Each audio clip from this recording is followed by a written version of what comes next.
हमारा जीवन कट जाएगा, इतनी ही पृथ्वी हमारे लिए काफी है। लेकिन राजा बलि बोला, पहले संकल्प करो। भगवान बोले ऐसा करो, पहले संकल्प करो। तो उसी समय राजा बलि टोटी वाला लोटा लाया और जो संकल्प करने के लिए चले, तो उसी समय राजा बलि के गुरु जो शुक्राचार्य जी हैं, तो आकर के उसी लोटे में छुप करके बैठे। मेरे भक्तों, शुक्राचार्य राजा बलि को पास में बुलाया, बोले बैठाओ। राजा बलि पास में आया, बोले क्या बात है गुरुदेव जी?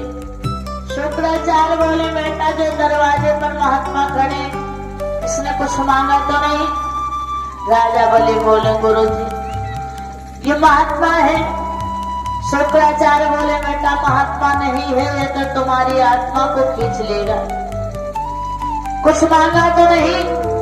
राजा बलि बोले, मांगा है क्या? 3.5 कदम पृथ्वी। अच्छा। उसी समय महाराज शुक्राचार्य बोले, बेटा तुम तो लुट गए हो और इसे जाकर के मना कर दो, वरना तुम मुसीबत में फंस जाओगे। इधर क्योंकि ये बहुतिया जिसके दरवाजे जाता है उसे बर्बाद कर दिया, उसको मार देता है। शुक्राचार्य बोले, बेटा मेरी बात मानो। शुक्राचार्य समझा करके बोले, क्या? राजा बलि मत दे दान,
शुक्राचार्य बोले, बेटा राजा बलि ये तुम्हारे बुजुर्गों को मारा है, किसी ना किसी रूप में आकर के मारा है, इसलिए इसे इनकार कर दो।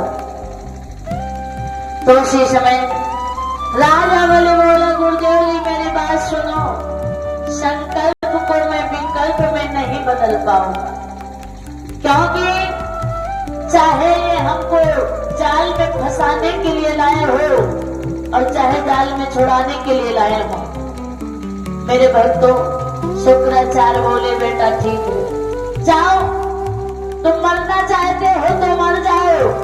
उसी समय राजा बलि चला गया और इधर बावन भगवान के पास में जब आए, तो उसी समय भगवान बोले, संकल्प करो। तो उसी समय राजा बलि जब संकल्प करने के लिए चले, तो देखा कि शुक्राचार्य ने विचार किया कि गुरु का धर्म है शिष्य को हर आंधी से बचाने का। शुक्राचार्य टोटी में छुप करके बैठे रहे और इधर राजा बलि जल छोड़ रहा है, जल नीचे नहीं गिर रहा। तो उसी समय भगवान ने ध्यान करके देखा कि आखिर राजा बलि जल को छोड़ रहे हैं, जल नीचे नहीं गिर रहा। भगवान बोले जल छोड़ो, राजा बलि बोले प्रभु छोड़ तो रहा हूं मगर जल नीचे नहीं गिर रहा। भगवान ने ध्यान करके देखा तो समझ गए शुक्राचार्य इसी लोटे में छुपे बैठे। उसी समय भगवान ने क्या किया है सुनो, भगवान ने क्या किया।